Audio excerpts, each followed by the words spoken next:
Continuing on with the rear brake for the Singer. The linkage that runs from the neck down to the bottom bracket is working well, apart from the fact that it's twisting. This is because I've only had the thickness of the material that I used to make it to act on the pivot. So here I'm turning up a bush to go through the hole, which I shall raise into position, giving a more area to support the linkage to stop it from twisting. As it goes on, you'll see what I mean. But it's a straightforward turning job. Turning down a top hat bush to go through the actual link bar, and then, as I say, brace it in position so it becomes part of the bar.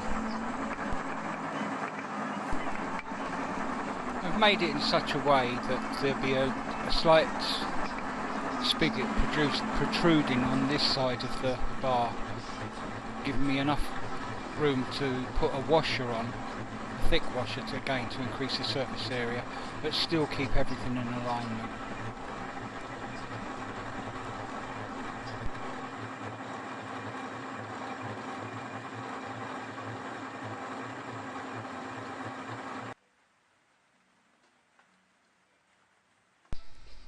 With the cost of renting bottles and that, I've shifted over to buying the initial bottle and then just paying for the refill. They don't do a settling this way, probably because it's a dodgy gas. It's easy to blow the bottles up compared to others, shall we say. But you can get an oxygen bottle that you pay for outright and then just pay for the refills. So there's no rental charge. For the actual fuel, I use propane. A lot of people say that you can't weld with propane. You can. It takes a bit more practice and learning how to set the flame up, but there is sufficient heat there to do any sort of welding that you'd like to do. But in this case I'm actually brazing, not bronze welding, brazing. So get the part nice and hot, dip the stick in flux, and then drop it on, and it runs a bit like solder. Unlike bronze welding, that it becomes more of a creamy consistency, leaving you to put ripples in it. Very, very beautiful on frames, but in this case brazing is the preferred option.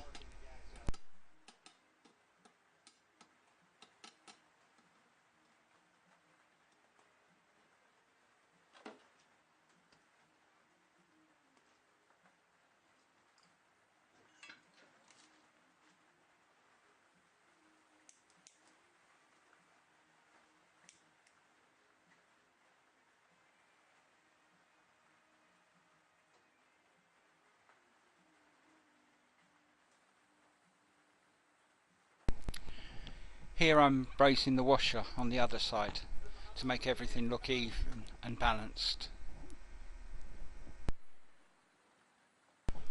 I'm also putting enough braze on to form a fillet between the arm and the washer, a nice radiused finish where the washer joins the arm, so it looks as if it was stamped. But so far so good.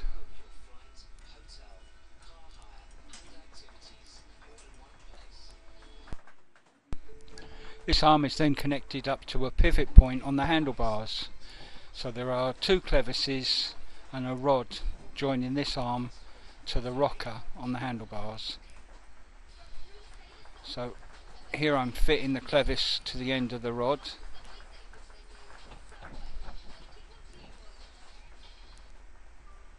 When I'm happy with that, I shall do the same on the pivot bar at the top, and then put a piece of rod between them.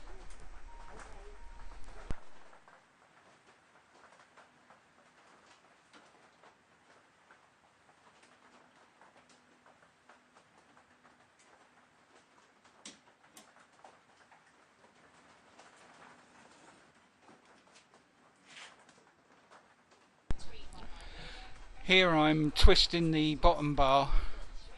Obviously, being hand forged, it's not 100% accurate until you get everything in place on the bike, but it's just to keep everything in alignment. on a vertical plane, if you like. Keeps everything looking nice. Mucked around with the length of the bar between the two clevises until it started working properly. I shall do the same at the top where the pivot bar is on the handlebars, but I wanted to make sure that turning the handlebars side to side wouldn't apply the brake or change the amount the lever worked on the rear. And it's quite amazing.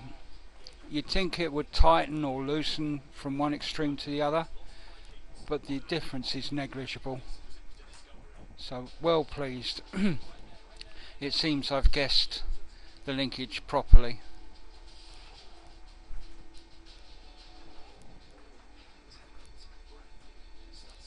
So here I'm just adjusting things to see if I can get it as good as it can be.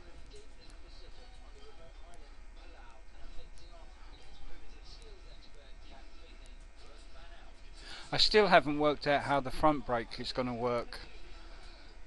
There are pivot points for a front brake, obviously a lever pivot on the handlebars and a matching pivot on the stem of the handlebars to operate what I would assume would be a simple shoe type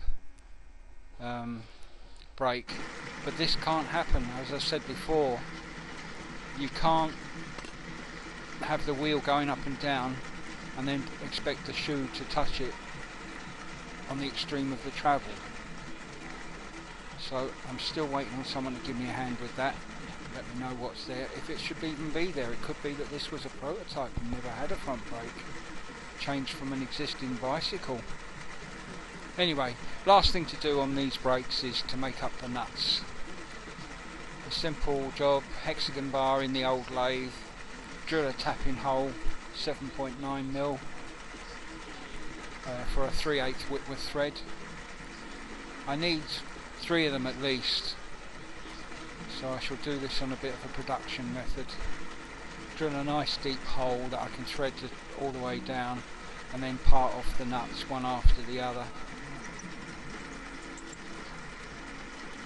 Doing this in the lathe, a lot of people complain that you get your hands too near the chuck and if it turns it can rip your arm off. And this lathe isn't that powerful. I could nearly stop the chuck with my hand if I had to.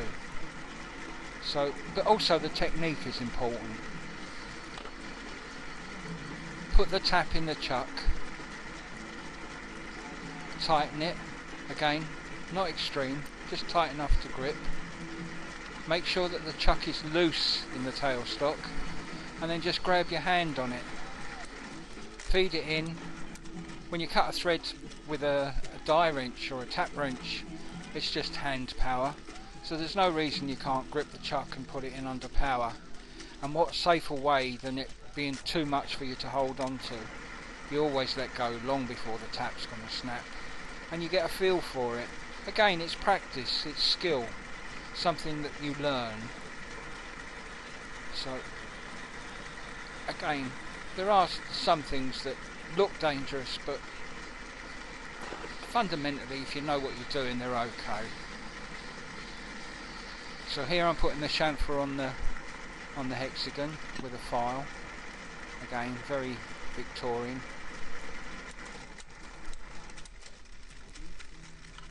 The tool will be swapped out for a parting tool.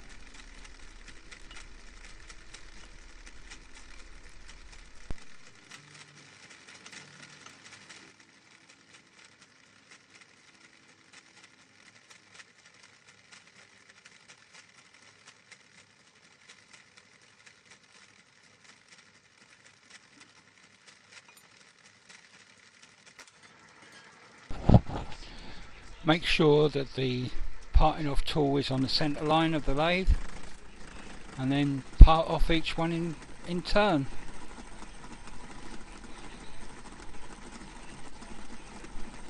You can put a piece of material down the thread just to hold it, stop it falling off and disappearing into the pile of swarf I have at the bottom of all my lathes.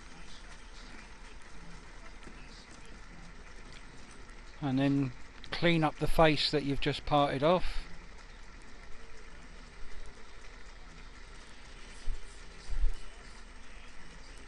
give it a run with the file to create the chamfer again.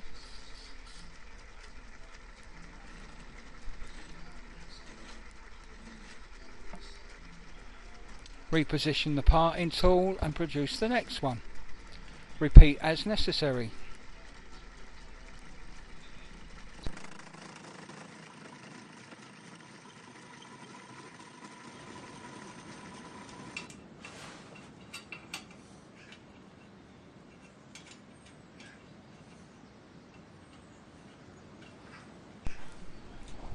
And then screw into place. These will all be nickel plated at a later date, or at least I'm hoping to.